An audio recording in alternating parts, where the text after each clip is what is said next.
Bismillahirrahmanirrahim. Assalamualaikum warahmatullahi wabarakatuh. Waalaikumsalam warahmatullahi wabarakatuh. Selamat pagi teman-teman semuanya. Pagi Bu. Apa kabarnya hari ini?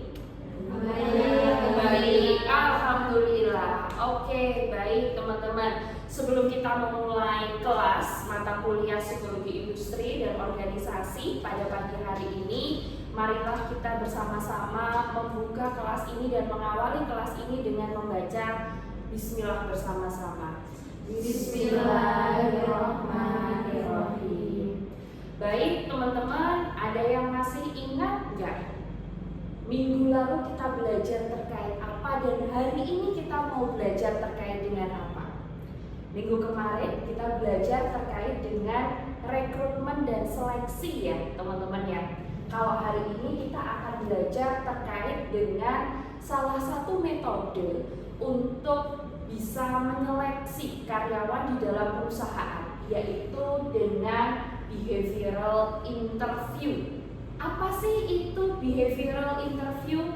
Teman-teman mungkin ada yang sudah membaca materi yang sempat saya share di grup WhatsApp semalam. Ada yang mau sharing? Mungkin silahkan teman-teman.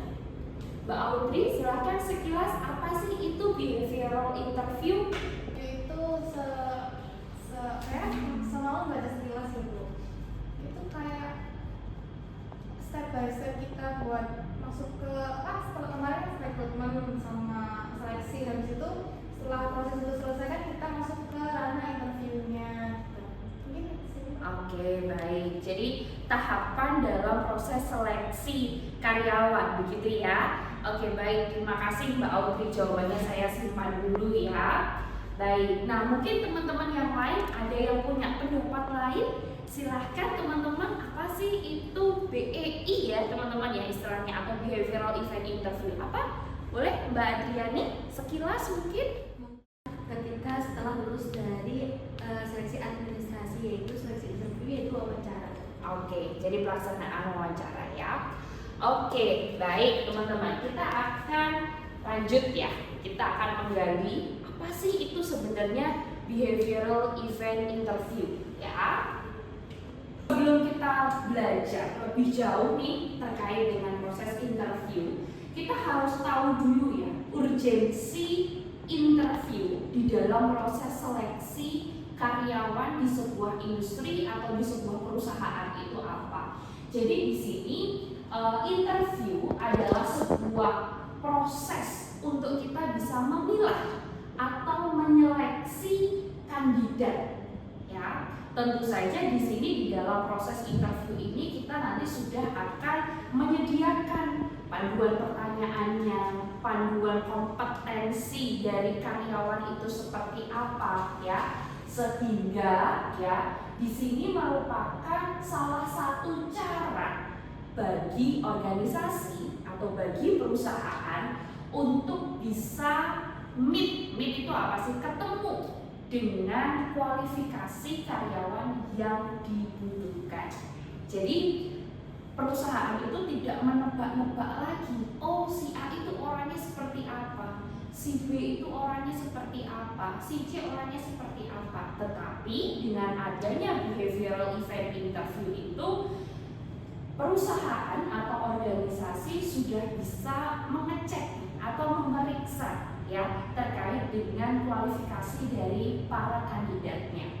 Lalu yang kedua adalah dengan adanya proses interview ya, kita juga memberikan ruang, memberikan kesempatan bagi organisasi ataupun perusahaan untuk bisa berinteraksi secara tatap muka dengan para calon karyawannya ya. Lalu di sini juga dengan adanya interview ya, kita juga bisa mengetahui keterampilan, kompetensi ya, potensi dan juga bakat dari para calon kandidat ya.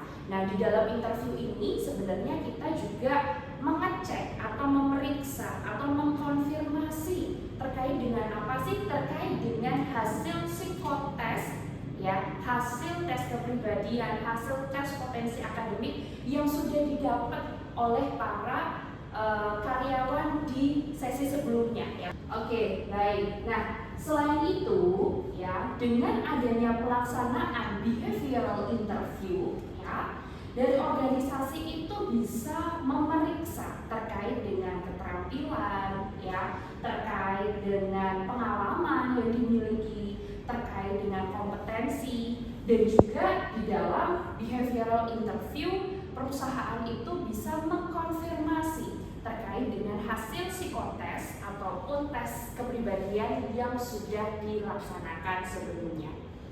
Nah, selanjutnya adalah yang paling penting ya, dengan adanya behavioral event interview ini juga membantu perusahaan untuk melakukan assessment apakah calon kandidat atau calon karyawan itu memang betul-betul sesuai dengan culture ataupun dengan budaya perusahaan yang dimiliki. Ya, oke, baik. Sampai sini dulu ya terkait dengan urgensi ataupun terkait dengan pentingnya apa sih untuk melaksanakan behavioral event interview. Sampai sini dulu teman-teman, adakah yang mau bertanya? Mungkin silahkan teman-teman. Nah, kenapa sih kita harus pakai metode behavioral interview? Kenapa sih kita tidak menggunakan wawancara atau metode wawancara yang lain? Kira-kira kenapa teman-teman? Nah, di sini kata kuncinya adalah behavioral event interview. Artinya apa sih teman-teman event interview?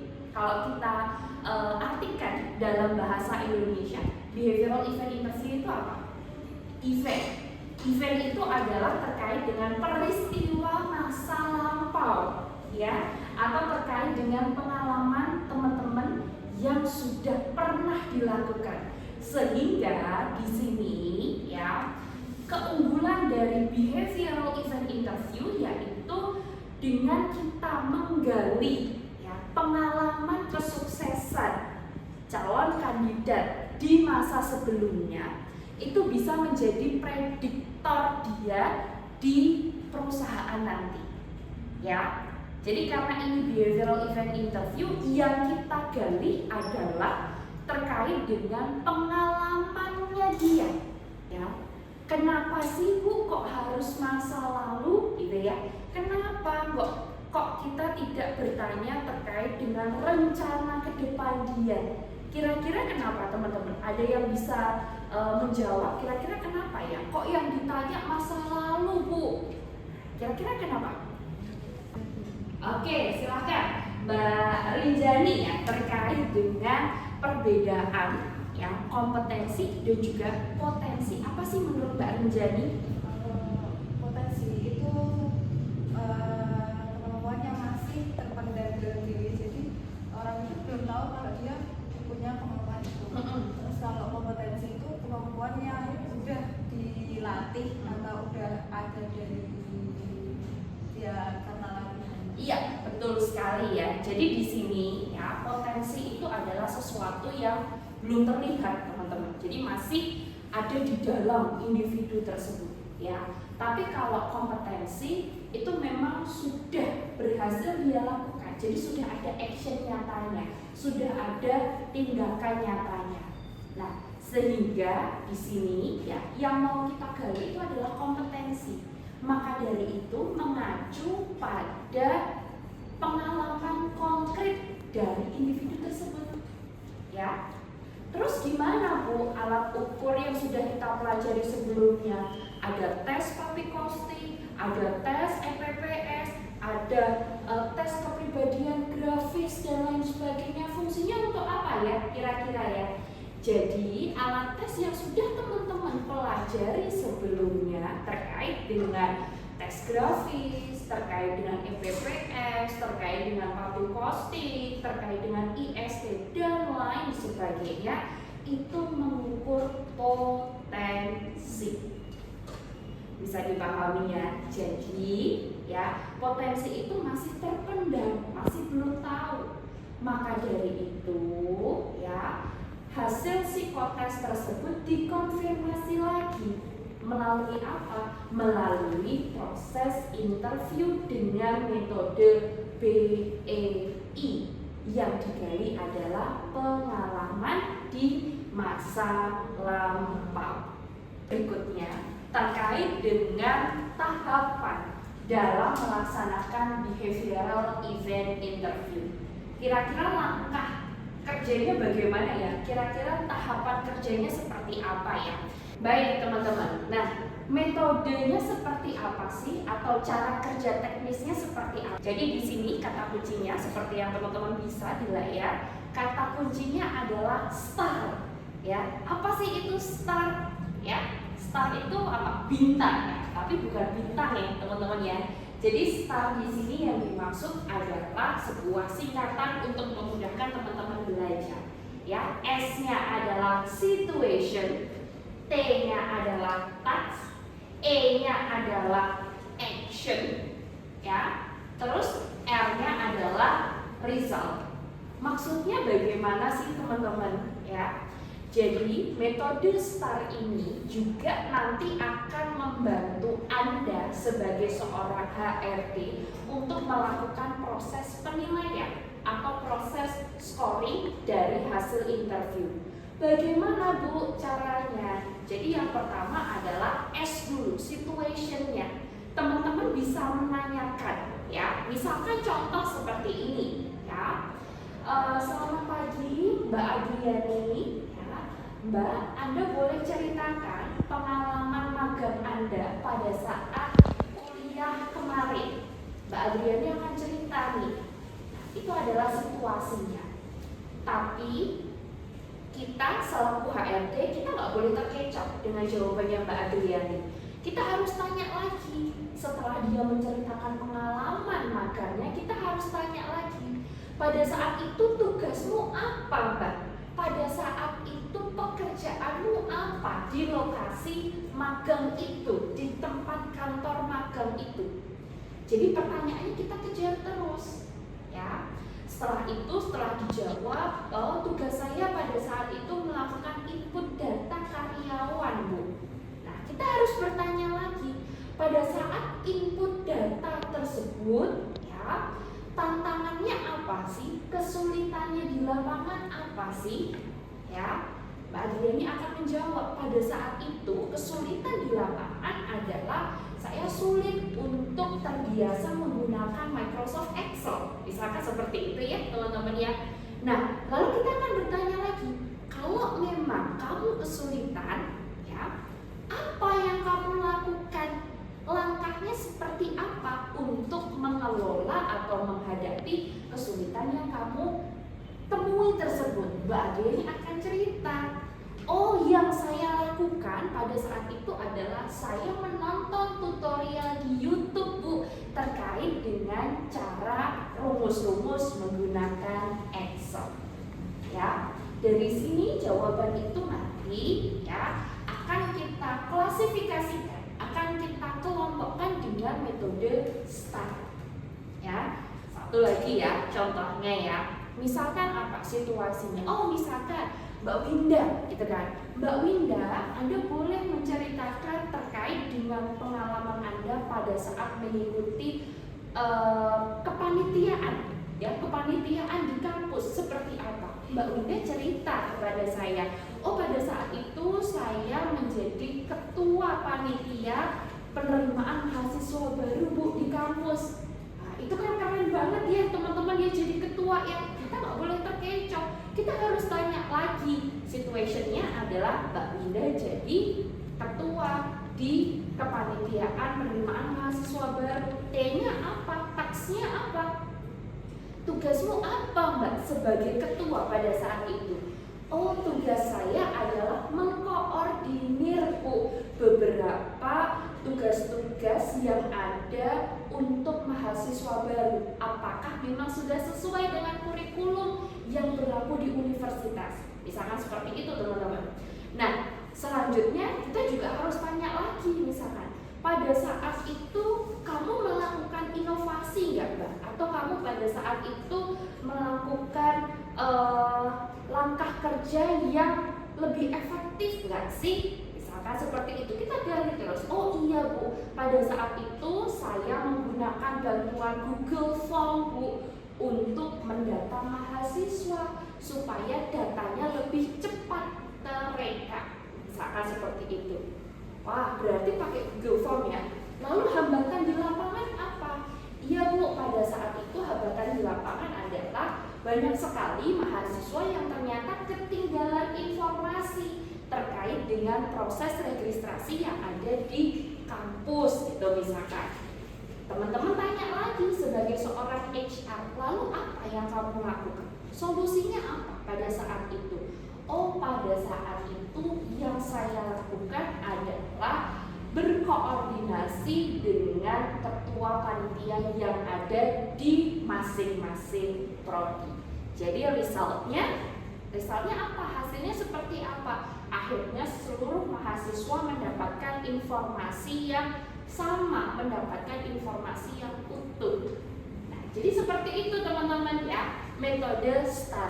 Kalau misalkan kandidat teman-teman tidak bisa menjawab STAR-nya gimana? Nah, itu berarti nanti akan menjadi catatan bagi teman-teman selaku HR di dalam proses scoring.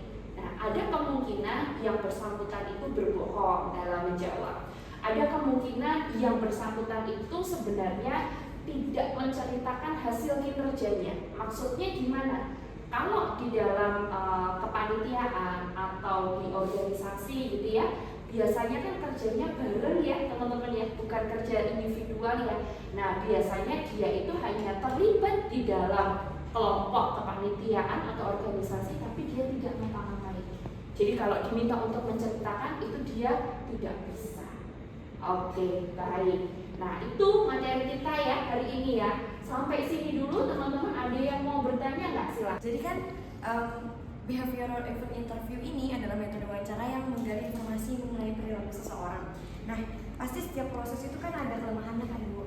Nah, tadi kan udah dijelaskan pakai teknik STAR. Teknik STAR itu kan sesuatu teknik yang keuntungan bagi behavioral ini sendiri. Nah, kelemahannya apa sih, Bu, yang biasanya terjadi dalam lapangan gitu? Oke, baik. Pertanyaan yang bagus sekali ya terkait dengan kelemahan ya atau kekurangan dari behavioral event interview. Kira-kira apa ya teman-teman ya kekurangan atau kelemahannya?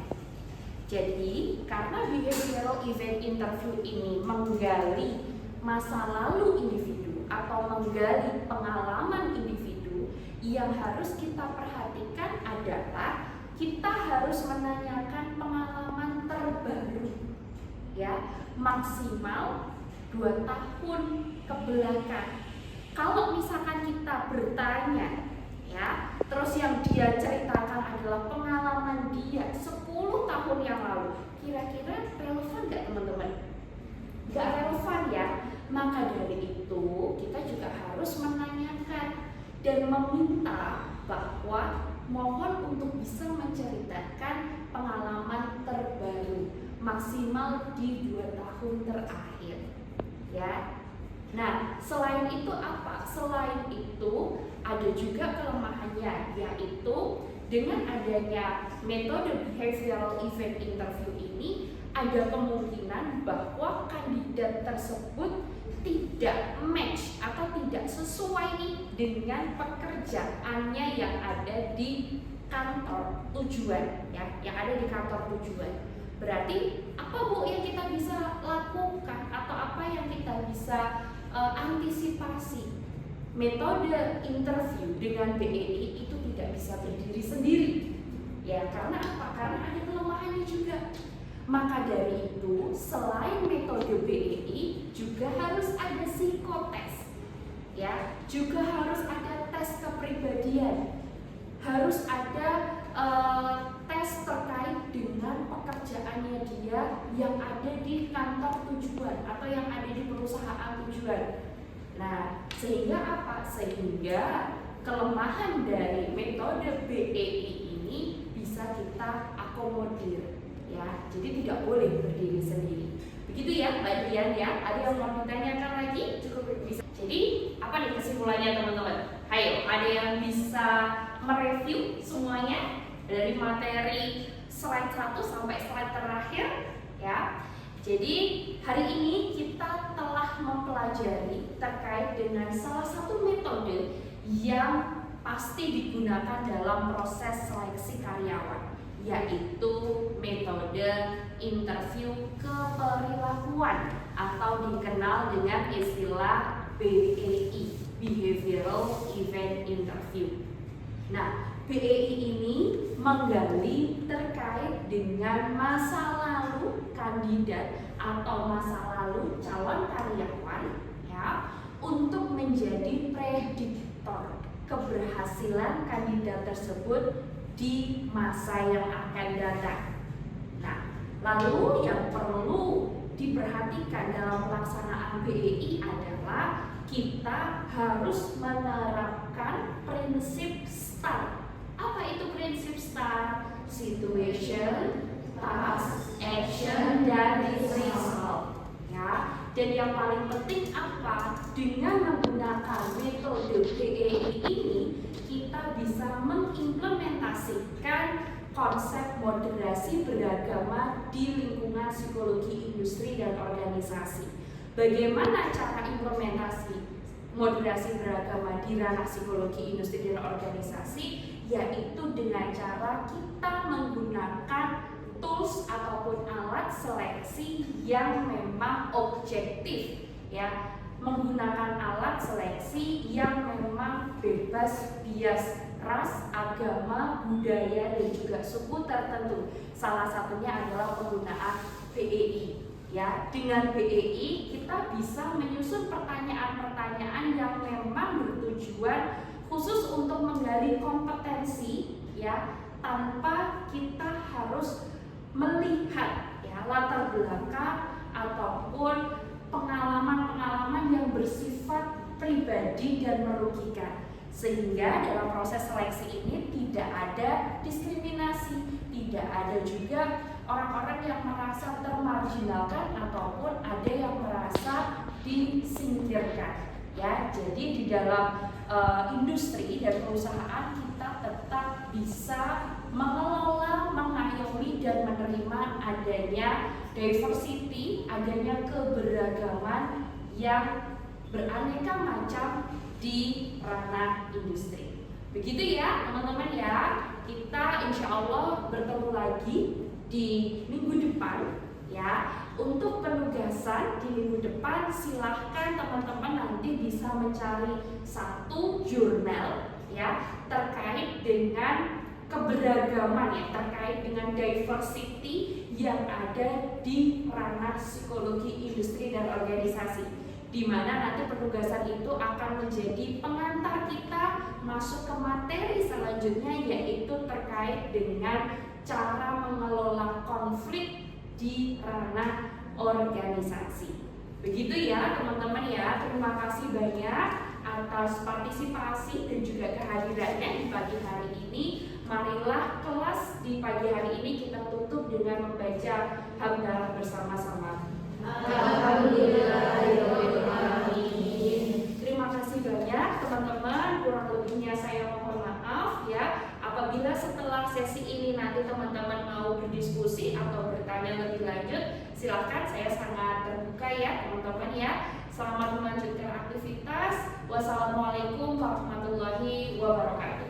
Waalaikumsalam warahmatullahi wabarakatuh. Terima kasih.